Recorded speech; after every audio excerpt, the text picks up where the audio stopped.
What's going on, everybody? It's Dot Bets. We're checking back in. We got our week 17 on the dot NFL live stream coming at you guys here on a beautiful Sunday morning. Week 17 feels like it's 4 weeks old, as we've had basically Wednesday, Thursday, and now 3 Saturday games. And we're here with, I think, what is it, a 10-game slate still somehow, or 8-game slate? I can't even remember. It's just been a whirlwind. Week 17 feels like forever. If you guys are in fantasy championships, as I am, they feel like they are never ending, and you're constantly looking at it and trying to see and overthink yourself. But congrats to everybody that are in those fantasy championships. Hopefully, you guys come away tonight and tomorrow victorious.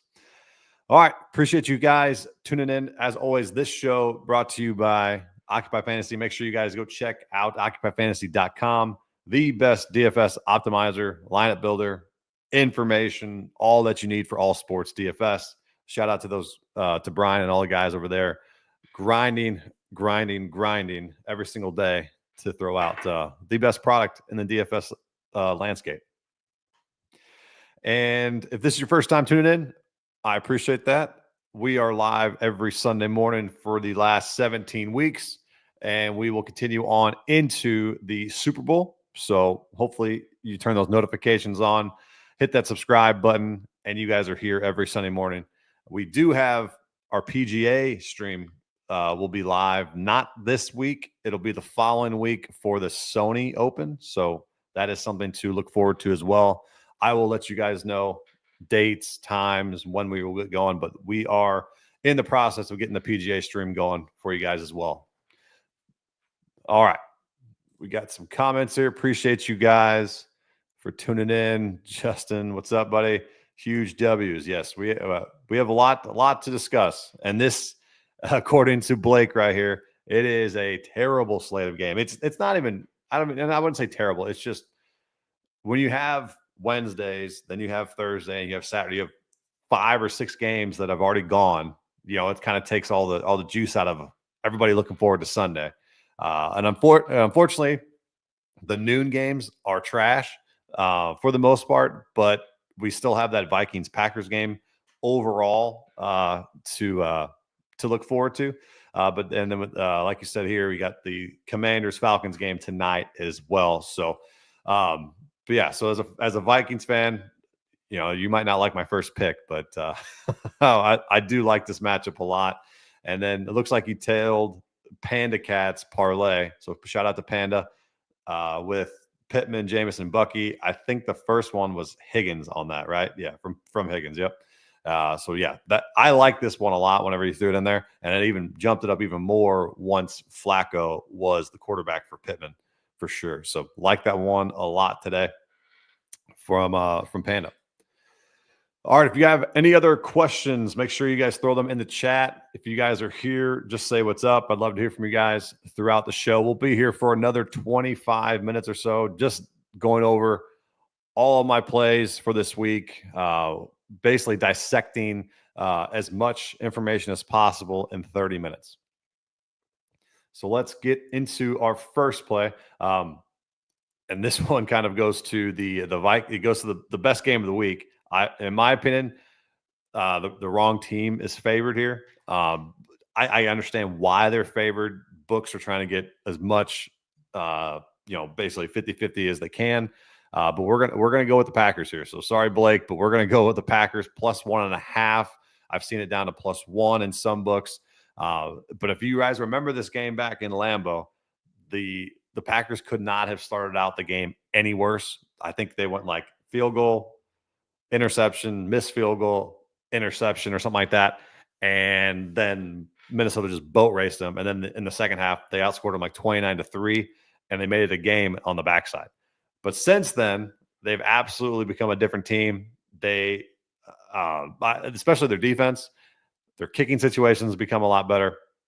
The main thing here is if you can run the football against this Vikings team, you're going to cause them to have issues, because that disrupts everything that they want to do on the defensive side of the football, which is pressure the quarterback. And I'm not going to say that Christian Watson out's going to help this team, but I think Wicks and Reed in this type of matchup should, with those short yards after catch plays, should be the ones to make a difference here. But obviously, it's decided here through the trenches with Josh Jacobs. If they can establish the run here, which I think they can, I think that we should be able to get. If you want to take the Packers money line, go right ahead. But I think the Packers in this instance are the better team as of right now. This could change, obviously, down the road, but I think that where the Packers are at right now, they're a scary team. They're a very, very scary team to get in front of. Much to like the Rams. No one wants to play the Rams come playoff time. Nobody wants to, especially now that their defense hasn't, they're 3 games in a row with like less than 10 points, plus that elite offense that can produce like it can. Same thing here with this Packers team. I think nobody wants to run into these guys. I think they're peaking at the right time.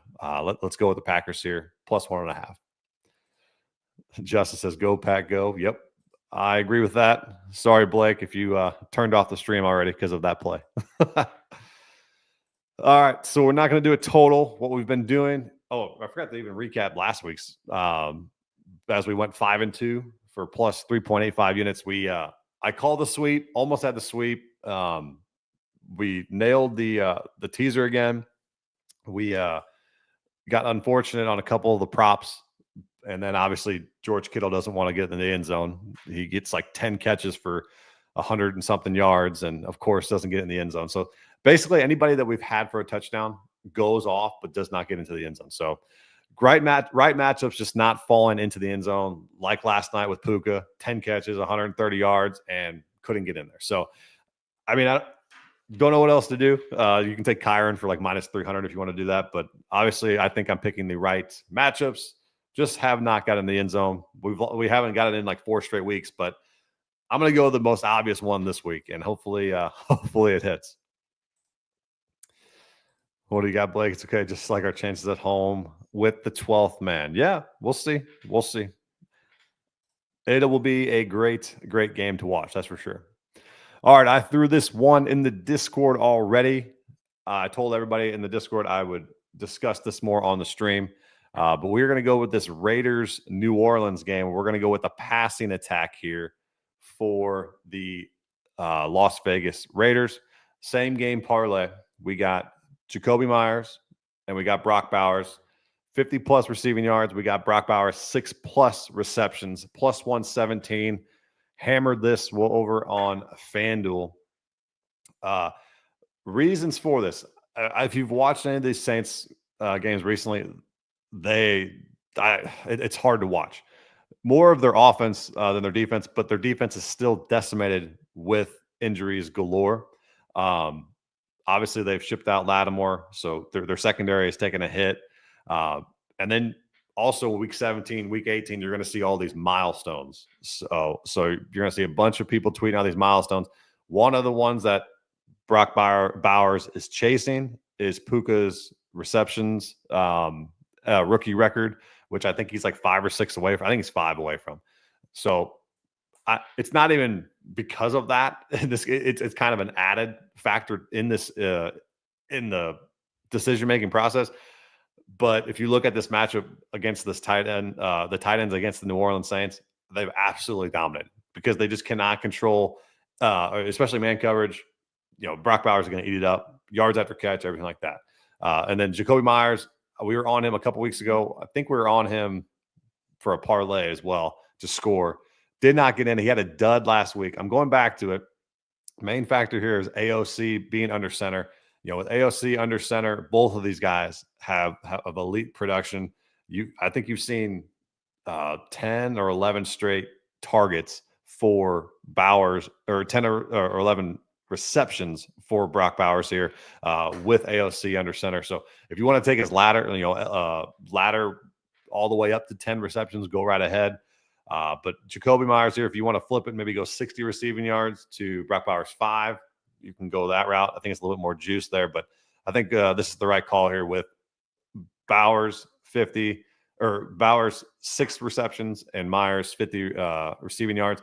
And if you want to go receiving yards galore, go right ahead with 50-50 or 50-60 or whatnot. But the passing attack here for the Raiders should get it done on the same game parlay.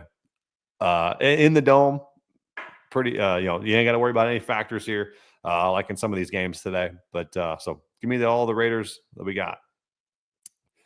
What's up, Sean? I like the 4 pick that you put in the Discord. Yep, that was one of them. And I will actually discuss the other one here as well. But yeah, so like this factor here, like I said, milestones in there for Brock Bowers, Jacoby Myers, great matchup as well to rebound from that dud. And so the next one that I did throw into the Discord as well was a receiving yards, basically builder, however you want to say it. But we're going to go Ridley for 50 receiving yards, Mike Evans for 60 plus receiving yards, and a little revenge factor here for Calvin, plus a phenomenal matchup. It just screams like you could go both of these guys 100 plus receiving yards today if you wanted to. Obviously, I'm going to go the safer route with the plus 100 odds here, but I would not doubt any of these two to not go off today for 100 plus or more. So Calvin is chasing 1,000 yards. I think he needs like 150. So give a good chunk of it today. Next week hits that 1,000 as well. And then Mike Evans has probably the biggest milestone that I've seen, like a $3 million payout. If he gets to 1,000 receiving yards, which is 182 yards away. He also needs 1 touchdown. So if you want to throw him into a touchdown parlay, go right ahead. He needs like 13 catches as well. So I can just see a big day out of both these guys, incentive wise, matchup wise, revenge game. I mean, this screams both of these guys to do well this week and get force fed the football today, especially Calvin Ridley and Mike Evans just does what Mike Evans does. So pretty safe route here going plus 100. But if you want to ladder it to, go 60, 60, 70, 70, 80, 80, 90, 90, 100, 100, however you want to do it, go right ahead and you guys can ladder these guys up as well. All right. We got our teaser pick of the week. And we will go. I think we've hit 6 out of 7, 7 out of 8. We're running a roll here, and I'm not going to basically go wild in this one. I'm going to tease down 3 of the heavy favorites today. Just kind of keep it simple here. With the Bills going from 9.5 to 10. If you want to go, I think 9.5 is on FanDuel, but you got Bills 2.5. You got the Bucks 2.5, and you got the Eagles basically in a pick 'em against the Cowboys. I do think that the Cowboys make that more of a game. That's why if you want to tease the opposite way, you can without Jalen Hurts. But I think Saquon has that record in sights. He's going to absolutely go ballistic, I think, on the ground. I just couldn't stomach putting in like 100. Basically 90 or 100 in like a builder parlay. It's just you can't do it, because if you want to go like 60, 70 or 80, it's like minus 1,000 plus. So everyone knows that he's going to absolutely feast on the ground. I think that they're going to try to get him this record. It's a great matchup against the Cowboys. But with Parsons coming back, who has come back, made this defense a little bit better. I do think it's going to be a little more competitive. I mean, with just the Cowboys-Eagles rivalry, you got the juices flowing in this one. No Hurts, you never know how Pickett goes, but I think with Saquon, they get the job done. And the Bucks now get to play the Panthers without their superstar Chuba Hubbard, and I think the Bucks roll in this one, who also need a win. So tease them down, good option there. And then the Bills, who aren't really playing for much, but the one factor here that I think a lot of people are kind of missing is Josh Allen's going to try to ball out even more. As him and Lamar are basically fighting for this MVP, and I think both of them obviously want it. But I think Josh Allen, if you see a 2-touchdown game out of Josh Allen today, it's not far out, with him having to ball out to continue his MVP campaign. Plus, you have the Jets on their end, who have actually shown some life offensively, but defensively, they've been horrific. So I think this is a good game for DFS purposes, for the Bill side, the Jet side, if you want to run it back on this. I think we're going to miss the weather in this one. I think it might rain a little bit, but not crazy like some have shown. But overall, I think the Bills are the better team here. Going to get it done. So I like this 7-point teaser. Like I said, nothing crazy, nothing I would say sharp in my opinion about this. It's just 3 really good teams against 3 really bad teams, and I think they get it done. What's up, David? Let's go, Dot. Yes, sir. Let me hear from you guys. If you guys are in the chat, appreciate you guys tuning in. If you guys have any questions over some player props, start, sit. I know this is fantasy championship. Any player props, any DFS questions, start, sits, whatever you got. All right. So into our 3 props of the week. Now, this one I would say is more #sharp than than that 7-point teaser I threw out. But we are going to go to the ugly game here between the Dolphins and the Browns. So you have, I don't know official word if Tua is going to play or not. I'm assuming in 13 minutes we will find out at the 10:30 inactives or not. Regardless, I think this is a prime matchup for this guy who's seen more run as of late. And we're going to go Raheem Mostert. And this one is has ticked up. I can show you guys here on the Aki Prop radar over on Occupy Fantasy's website. Let me show you guys here real quick. And if you've seen Mostert, so it was at 17.5 this morning, 17.5. And it's actually rose. So it was 23. It's 20. So it's 23.5 at Caesars, 22.5 on DK, and now 24.5 over on FanDuel. So obviously we're going to take 22.5 on DK. And this one's easy to get to. Go to OccupyFantasy.com, go to Occupy Radar, or scroll down to the betting tab and click on the Occupy Radar. Shows you every single prop that Raheem Mostert's got out there. But I like this matchup here. Windy, rain in the forecast here. And if Tua doesn't play, even better for a guy who, Achan's obviously going to get 14 to 15 touches here. But you have Mostert, who is, I think he's got 5, 6, and 8 the last 3 games. And he's projected to get 11.5 rush attempts. And if he's projected to get 11.5 rush attempts, I would sure as hell hope he can get 22.5 yards. I think this is probably one of the favorite props to play today is this backup running back for the Dolphins here against this Browns team who's historically had a very, very good rush defense, who recently have been horrific. I think this team has just obviously packed it in. Not much to play for. They got DTR starting again. I don't see too much happening for this team here today. And you have a great matchup here to get additional yards on the ground. Ugly game slate, ugly weather. Trust Mostert over 22.5 rush yards. Just pray to the Lord that he doesn't fumble and McDaniels basically benches his ass. But like the play here on the backside of the RB2. I'm guessing Justin is saying that Tua is out. I'm assuming. That's what I'm assuming. Either way, I'm okay with that. I'm good with that. We got Sean. Stick with the 4 picks today. That's a nice little parlay builder. Yeah, I like those 2. I like those 2 same game parlays or the parlays at all. I see you, parlay Bauer 6. Yep. Does he get a touchdown? I could see it. I think overall, against that man coverage of New Orleans, I think either Jacoby or Brock gets in the end zone for him. It's hard to trust like Madison or Abdullah to get in, obviously with the just the way that they run the football. It's not very efficiently whatsoever.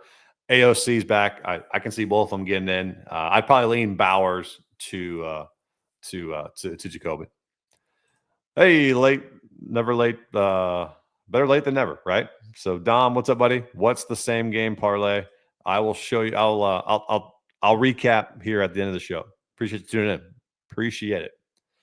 All right, back to our plays. We got 2 more prop plays, and we got our anytime pick-to-click touchdown. And we're going to go to kind of an important game here for the Colts. They really, really need it. They really need to win here.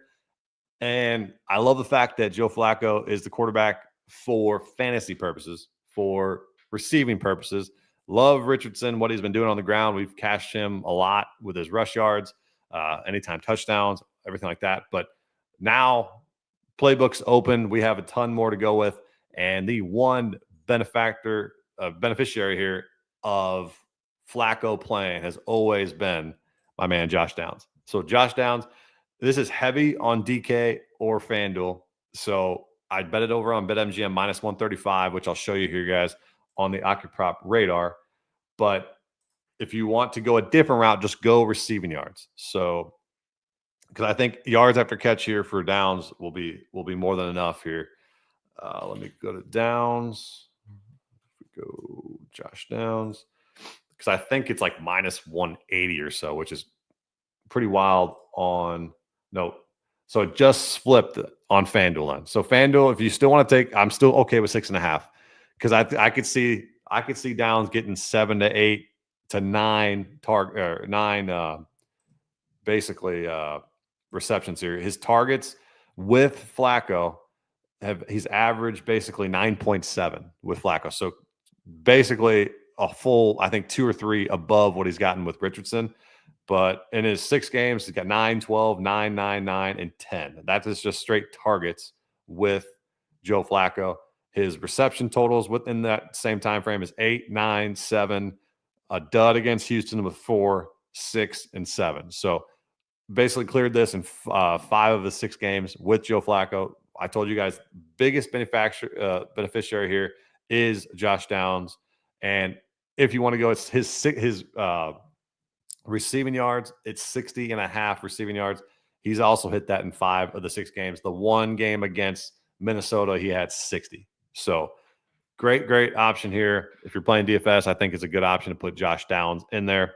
I know I'd like Pittman to score, which is totally fine. But Josh Downs will get them down the field. He's the go-to guy for Joe Flacco in the underneath routes, middle routes. And then you can obviously see Jonathan Taylor controlling the game on the ground against this Giants team that is just absolutely abysmal defensively. So go ahead, take Josh Downs here at over 5.5 receptions, or go to 60.5 receiving yards.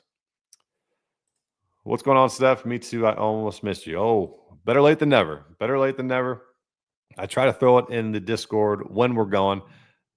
Easiest way, hit that subscribe button. That means you get a notification on your phone, pops up every single time when I go live every Sunday morning and throughout the weeks now with PGA coming up. All right, so our last play of the week, I went back and forth with putting this on the show. Went back and forth, and I said, screw it. Let's just do it. We are going to go back to the Jets-Bills game. And this is a guy who had I think he wasn't fully healthy for a couple weeks. And I think now that you see him, I watched him last week. He looked great. And totaled 90 rushing plus receiving yards against LA, which isn't saying much. I think LA allows a lot of yards, but then it's kind of like a bend don't break defense where red zone, they don't let you score. But they do let you get a bunch of yards. So, and same thing here with the Bills. The Bills defense, I think, is the one reason why they will not win the Super Bowl this year is I think their defense is abysmal. Especially in the recent weeks on basically to the running back position. They've gotten absolutely ate alive. You saw Stevenson put up good yards against this team last week, and then he got 1 yesterday. So it's just the way things are going here with the Bills defense. So basically who we're going with is Breece Hall, over 78.5 rush plus receiving yards. As you've seen all year long, he's got it both in the ground, through the ground, and in the air. His receiving yards, he got 38 last week, 21 the week before, 43 and 31.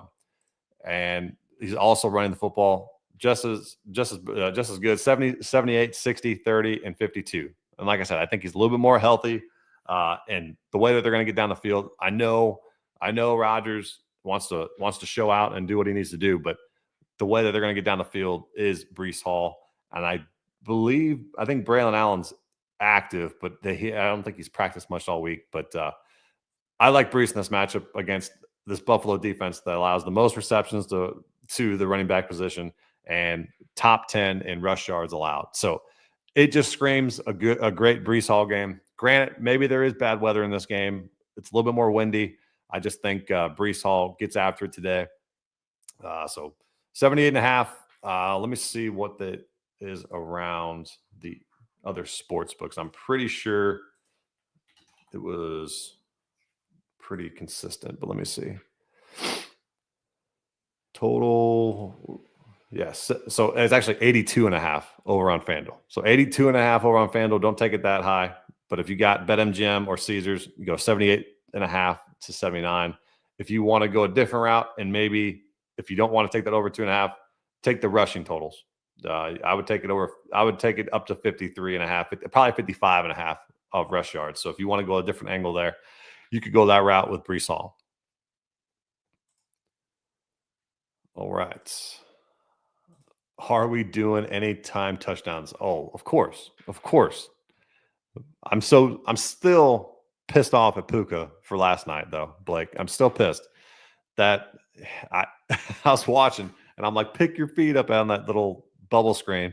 He just needed to pick his feet up, plow through a couple guys, not get tackled at the 8-yard line. But yes, we will have anytime touchdowns. As always, they are in the Discord exclusively. So if you guys want to join the Discord, there's the link below for the Sharp Bros Discord. But yes, we will definitely have. I had Jamar. Oh, Jamar dropped his. Oh, yeah. I was playing Jamar in fantasy championship, and my jaw dropped when he missed that because I was happy, glad, but at the same time, I'm like, that probably screwed so many people out of parlays and whatnot. I got us all on Chase Brown. Yeah, Chase Brown, man. I have him in my fantasy championship. I was going against Chase Brown, and I'm sitting there. I'm like, come on, bud. Come on. And then what puts salt on the wound is basically just Burrow went in the next play. I'm like, I don't know what Chase was doing. And then he get on top of it, he got hurt. So it's just wild time. That game was the most entertaining game I've seen in an absolute while. But yeah, Puka, yep, did so much, not enough. I still love that guy. He's probably my favorite player in the league. 100%. It has to be. Something we have to pay for now. If the Sharp Bros Discord, yes. Use the link below and I'll hook you up. Oh boy, we got Kyle, Tyreek or McMillan with no Tua. Shoo! What a wild question to ask. Wild. If you said this back in August, I would have laughed at you, right? Man, but McMillan has been playing a lot better, in a better, I think, game environment, especially with and we've seen this. We've seen Huntley without, or we've seen Hill without Tua, and Huntley was just absolutely horrific. I think you got to go McMillan. I think you definitely have to. He's the safer route. He's got the higher floor in this situation, which is just crazy to say. But I think you got to go McMillan. He's clearly, I think he scored in like 3 straight games, has good chemistry with Baker. And I know Mike is chasing some stuff for incentives, but they're going to have to use, obviously, they can't use them every single play. So McMillan will be involved. I think you're fine either way in your matchup, but I think go with McMillan for the safer play. So when Tyreek goes off for 3 touchdowns, don't blame me, but I doubt it. All right, keep those questions coming. We'll be here for like 5 more minutes, and I'm going to take the low-hanging fruit. I'm literally going to take the low-hanging fruit this week. I absolutely despise it. Schefter came out and basically ruined everybody's. He was like, hey, let me just crush all the value on this play. It's like he planned it because everyone else knew that all he needed was, basically Rodgers. he's going to throw for his 500 passing touchdown today or tomorrow or next week. Sorry. And he wants Devontae to have it. But Schefter just had to go and blow it up. And now, one of my buddies texted us this. It was like plus 170 last night. And now it's plus 130, 135.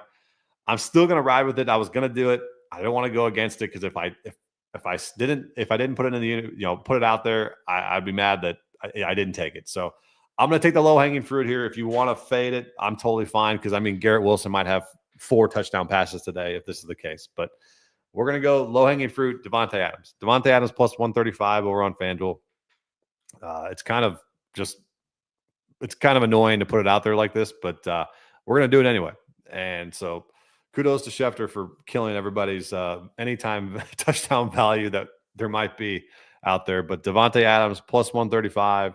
He really wants to catch that 500 for Aaron Rodgers. You've seen those two basically click the 5 touchdowns in 4 games. It feels like they're showcasing themselves for a brand new team next year that they're probably going to both go to and do the same thing that they did this year. But it's just the low hanging fruit. And if you want to go somebody else for even lower hanging fruit, go Mike Evans. I think those two are your safest plays today for anytime touchdowns. But yeah, we're going to go Devontae Adams plus 135. Still some type of value with plus money there. But yeah, it's Schefter just killing the betting world, just killing all the value there. So, all right, let's recap real quick for anybody that joined late. Our spread of the week. If you want to go money line, go right ahead. We got the Packers plus 1.5. Take the money line, go right ahead. And the 2 plays I shared from the Discord here are Jacoby Myers 50 plus receiving yards, Brock Bowers 6 plus receptions, plus 117. Then we have our Calvin Ridley 50 plus receiving yards, Mike Evans 60 plus receiving yards, 4 plus 100. Both of those plays over on FanDuel. We got our teaser, Bills, Bucks, and Eagles. Let's not overthink it. They're the better teams. Mostert over 22.5 rush yards. A little bit different there with playing behind Mostert. Should get 10 plus rush attempts today, especially in the ugly weather. Josh Downs over 5.5 receptions, or take his receiving yards for 60 plus if you're good with that. And we got Breece Hall over 70.5 rush plus receiving yards. Plenty of value still out there on that. If you want to take his rush yards solely, go right ahead, do like that. And then we're going to go pick to click, low hanging fruit, Devontae Adams to score the touchdown. So, all right, if you guys if any of additional questions, make sure you guys hit up the Discord. I'll be in there all day long. I'm going to go basically in the lab here for the next hour and a half, throwing 3 to 4 anytime touchdown parlays together for the Discord. And we should definitely hit one today. I really want us to cash one since Puka ripped it from us yesterday. But enough with that. We will get up and out of here. I appreciate you guys tuning in each and every week. We'll be back same time next week. So let's cash some tickets. I appreciate you guys tuning in. See you guys.